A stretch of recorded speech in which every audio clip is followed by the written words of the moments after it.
நண்பர்களே, இன்னைக்கு உங்களை சந்திக்கிறது எனக்கு ரொம்ப சந்தோஷம். இந்த தளத்துக்கு நீங்க வந்ததுக்கு நன்றி. உங்களுக்காக ஆண்டவர் நிறைய விஷயங்களை வச்சிருக்கிறாருன்றத உங்ககிட்ட பகிர்ந்துக்க நான் விரும்புறேன். இன்னைக்கு உங்க கூட நான் பேச வேண்டிய விஷயத்துக்குள்ள போறதுக்கு முன்னாடி சில விஷயங்களை சொல்லிக்க விரும்புறேன். நீங்க ஜான் கிஃப்டா அப்படின்ற என்னோட இன்ஸ்டாகிராம், ஃபேஸ்புக், யூடியூப் மூலமா என்னை ஃபாலோ பண்ணி என்னோட பதிவுகளை நீங்க பெறலாம். தினமும் என்னோட பாட்காஸ்ட் நீங்க கேட்கலாம். ஆண்டவரோட கிருபையில அதெல்லாம் நல்ல கிரியை செய்து வர்றதை நான் பார்க்குறேன். நீங்களும் அதை தினமும் கேளுங்க. நிச்சயமா அது உங்களுக்கு ஒரு பெரிய ஆசீர்வாதமா இருக்கும்னு என்னால சொல்ல முடியும். ஜான் கிஃப்டா அப்படின்ற என்னோட யூடியூப் சேனலை தினமும் பார்க்க மறக்காதீங்க. Fuel for the soul with John கிஃப்டா அப்படின்ற இங்கிலீஷ் பாட்காஸ்டையும் நீங்க தினமும் கேட்கலாம். www.johngifta.com அப்படின்ற என்னோட வெப்சைட்லையும் இதெல்லாமே இருக்கும்.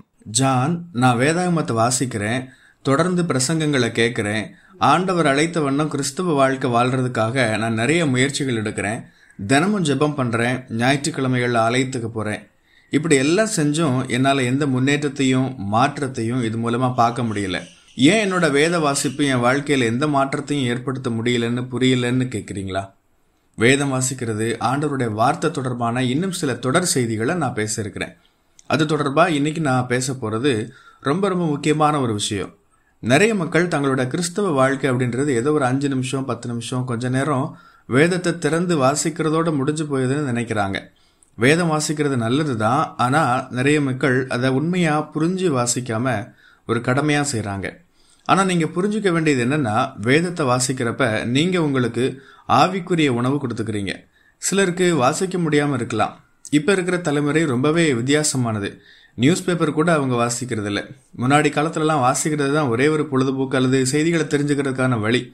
ஆனால் இன்னைக்கு வீடியோ, ஆடியோ, படம் இப்படி பல விதங்களில் அவங்க செய்திகளை, தகவல்களை தெரிஞ்சுக்கிறாங்க. வேதம் வாசிக்கிறது அப்படின்றது வெறுமனே ஏதோ ஒன்று வாசிக்கிறது மட்டுமல்ல, வாசிக்கிறது மூலமா அந்த செய்தி உங்களுக்கு உள்ள உங்க ஆவிக்குள்ள போகலன்னா அது பயன் இல்லை. வாசிக்கிற ஆண்டவருடைய வசனங்கள் மூலமா நீங்க உங்களுக்கு ஆவிக்குரிய உணவு கொடுத்துக்கணும். அதுக்கு நீங்க என்ன செய்யணுமோ அதை செய்யணும். இந்த காலத்துல ஆடியோ பைபிள் நமக்கு இருக்குது. ஒருவேளை ஒரு சின்ன கதை புத்தகத்தை கூட உங்களால வாசிக்க முடியலன்னா முழு வேதாகமத்தை எப்படி வாசிப்பீங்க? ஒருவேளை வாசிக்கிற பழக்கம் உங்களுக்கு பெரிய விருப்பம் இல்லாத ஒன்றா இருக்கலாம். ஆனாலும் வேதாகமத்தை, ஆண்டவருடைய வார்த்தைகளை நீங்க உட்கொள்ளணும். ஆடியோ பைபிள் மூலமா நீங்க அதை தாராளமா செய்யலாம். வேதாகமத்தின் அனைத்து பகுதிகளும் காமிக் கதைகளா மங்கா பைபிள்னு ஒரு வெர்ஷன் கிடைக்குது. இந்த தலைமுறைக்கு ஏற்ற வகையான மொழிநடையில வேதாகமங்கள் கிடைக்குது. நான் என்ன சொல்ல வர்றேன், ஏதோ ஒரு வகையில நீங்க ஆண்டவருடைய வார்த்தைகளை உட்கொள்றதுல கவனம் செலுத்தணும். வீடியோ மூலமா கூட நீங்க பைபிளோட எல்லா பகுதிகளையும் தெரிஞ்சுக்க முடியும். படங்கள் மூலமா கத்துக்கலாம். வெறுமனே விஷயங்களை வாசிக்கிறத விட படங்கள் அது உங்க ஆழ் மனசுல நல்லா பதிய வைக்கும். நான் என்ன சொல்ல வரேன், உங்களுக்கு எது சரியா வருதோ, எந்த வகையில வேதத்தை, ஆண்டவருடைய வார்த்தைகளை உங்களால உட்கொள்ள முடியுதோ அந்த வகையில அதை தாராளமா எடுத்துக்கோங்க. அதுதான் முக்கியம். நிறைய பேர் பைபிள் எடுக்கிறது கூட கிடையாது, அதை முறையா உட்கொள்றது கிடையாது. நீங்க வேத வார்த்தைகளை தியானிச்சு உட்கொள்ள வேண்டியது ரொம்ப முக்கியமானது. எரேமியா தீர்க்கதரிசி என்ன சொல்றாரு, வார்த்தை வந்தபோது அவைகளை நான் உட்கொண்டேன். இதை பத்தி இன்னொரு பகுதியில நான் விரிவா விளக்குறேன். இப்ப ஆண்டவரோட வார்த்தையை உட்கொள்ள வேண்டிய அவசியத்தை பத்தி சொல்ல விரும்புறேன்.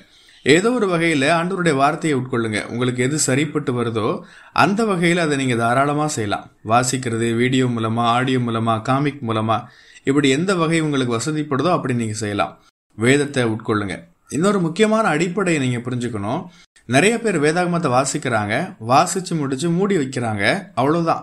நானும் கிறிஸ்தவள்னு நினைச்சுக்கிறாங்க. வேலை முடிஞ்சது, கடமை முடிஞ்சதுன்னு நினைக்கிறாங்க.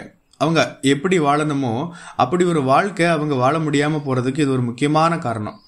எப்படிப்பட்ட ஒரு கிறிஸ்தவ வாழ்க்கை வாழணும்னு ஆண்டவர் அவர்களை எதிர்பார்க்கிறாரோ அது அவங்களால வாழ முடியாம போயிடுது. ஏன்?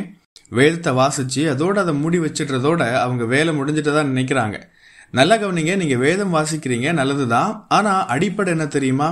நீங்க வாசிக்கிறது மட்டுமல்ல, அதை உட்கொள்றது. It's not about reading the Bible but about feeding it. இதுதான் அடிப்படை. கர்த்தருடைய வேதத்தை இரவும் பகலும் வாசிக்கிற மனுஷன் பாக்கியவான்னு வேதம் நமக்கு சொல்லல. வேதத்தை கையில வச்சு பார்த்துட்டே இருக்கிற மனுஷன் பாக்கியவான் இல்ல. இரவும் பகலும் வேதத்தை கேட்டுட்டே இருக்கிற மனுஷன் பாக்கியவான் இல்ல. அப்படி வேதம் சொல்லல. வேதாகமம் என்ன சொல்லுது? சங்கீதம் 1:2 என்ன சொல்லுது? கர்த்தருடைய வேதத்தில் பிரியமாயிருந்து இரவும் பகலும் அவருடைய வேதத்தில் தியானமாய் இருக்கிற மனுஷன் பாக்கியவான். தியானத்துல 2 கோணங்கள் இருக்கு. ஒரு விஷயத்தை இப்ப பேசுறேன், இன்னொரு விஷயத்த மற்றொரு நிகழ்ச்சியில பேசுறேன். தியானிக்கிறது அப்படின்றது சவைக்கிறது அல்லது அசை போடுறது அப்படின்னு நம்ம புரிஞ்சுக்கலாம். அதாவது தொடர்ச்சியாக அதை பற்றியே ஆழ்ந்து சிந்திச்சுட்டு அதையே யோசிச்சுட்டு இருக்கிறது. நீங்கள் வேதத்தை வாசித்து முடித்து வச்சுட்டு நகர்ந்து போனதுக்கு அப்புறம் கூட செய்யக்கூடிய ஒரு விஷயம் இது. இதுதான் ரொம்ப முக்கியம். ஒரு கிறிஸ்தவ வாழ்க்கை வாழ்றதுக்கான தொடக்கம், ஆண்டவரோட ஆசீர்வாதத்தை பார்க்கறதுக்கான ஒரு வழி கர்த்தருடைய வார்த்தையில் தியானமாக இருக்கிறது தான். வெறுமனே வாசிக்கிறதோ கேட்குறதோ இல்லை. அதை செஞ்சு முடிச்சு வேதத்தை மூடி வச்ச அப்புறமும் ஆடியோ பைபிளில் இருந்தால் ஒருவேளை அதை சுவிட்ச் ஆஃப் பண்ணி வச்சுட்டு அதுக்கப்புறமும் நாள் முழுசும் நீங்கள் அதை பற்றியே ஆழ்ந்து சிந்திச்சுட்டு இருக்கணும். அன்னைக்கு காலையில் வாசித்த வசனங்களை அசை போட்டுட்டே இருக்கணும். அதுதான் தியானம். நிறைய பேர் இப்படி பண்ணுறதில்ல. வாசிக்கிறாங்க, அதோடு அவ்வளோதான், கடமை முடிஞ்சது. அன்னைக்கு காலையில் வாசிச்சது என்னன்னு கூட அவங்களுக்கு ஞாபகம் இருக்கிறது இல்லை. அன்னைக்கே மறந்து போய்ட்டுறாங்க. கிறிஸ்தவ வாழ்க்கை அப்படிப்பட்டதல்ல. நாள் முழுசும் அது உங்களோட தியானமாக இருக்கணும். தொடர்ந்து அதை பற்றி சிந்திக்கணும், தொடர்ந்து அசைப்படணும், ஆழமாக யோசிக்கணும், அதில் ஆண்டவரோட வார்த்தையில் ரொம்ப கவனம் செலுத்தணும். அப்போ உங்கள் வாழ்க்கையில் நீங்கள் மாற்றத்தை பார்ப்பீங்க. இதை ஒரு உதாரணத்தோட முடிக்க விரும்புகிறேன். ஒரு பசுமாடை எடுத்துக்கோங்க. அதோட செரிமான மண்டலம் 4 அடுக்காக இருக்கும். உணவு வந்த உடனே அதை சவைச்சு வயிற்றுக்குள்ளே தள்ளிடும். அதுக்கப்புறம் நாள் முழுசும் அதை வயிற்றுக்குள்ளே இருந்து திரும்பவும் வாய்க்கு கொண்டு வந்து சவைச்சிக்கிட்டே இருக்கும். அதுக்கு பேர் அசை போடுறது. அதாவது அவசரத்தில் வேக வேகமாக சாப்பிட்டு உள்ளே தள்ளிடும். அப்புறம் நேரம் கிடைக்கிறப்பெல்லாம் அதை எடுத்து கொஞ்சம் கொஞ்சமாக வாயில் கொண்டு வந்து அசை போடும். அசை போட்டுக்கிட்டே இருக்கும். அப்படிப்பட்ட ஒரு வாழ்க்கை முறை உங்களுக்கும் எனக்கு வேணும். நேரம் கிடைக்கிறப்ப, வாய்ப்பு கிடைக்கிறப்ப வசனங்களை எடுத்துக்கணும். அது எந்த வகையில் எடுத்தாலும் சரி. ஆனால் நாள் முழுசும் எங்கே இருந்தாலும், வாகனம் ஓட்டினாலும், குளிச்சாலும், நீச்சல் அடித்தாலும், ஓடினாலும், நடப்பயிற்சி பண்ணாலும், எப்பெல்லாம் நேரம் கிடைக்குதோ இன்னைக்கு வாசித்த வசனம் என்ன சொல்லுதுன்னு அதை பற்றி தியானிக்கணும். அதுதான் கிறிஸ்தவ வாழ்க்கை வாழ்றதுக்கான அடிப்படை. வெறுமனே கடமைக்கு சடங்காச்சாரமா வேதத்தை வாசிக்கிறதுனால நம்ம கிறிஸ்தவரை ஆகிடுறது இல்லை.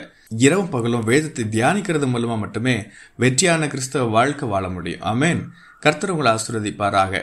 உங்களுடைய பகுதிகளில் பிரசங்கிக்க என்னை அழைக்க நீங்க விரும்பினா டிஸ்கிரிப்ஷன்ல இருக்கிற இமெயில் மூலமா என்ன நீங்க தொடர்பு கொள்ளலாம். பிரியமானவங்களே, இந்த செய்தி மூலமா நீங்க உற்சாகம் அடைஞ்சிருப்பீங்க, ஆசீர்வதிக்கப்பட்டிருப்பீங்கன்னு விசுவாசிக்கிறேன்.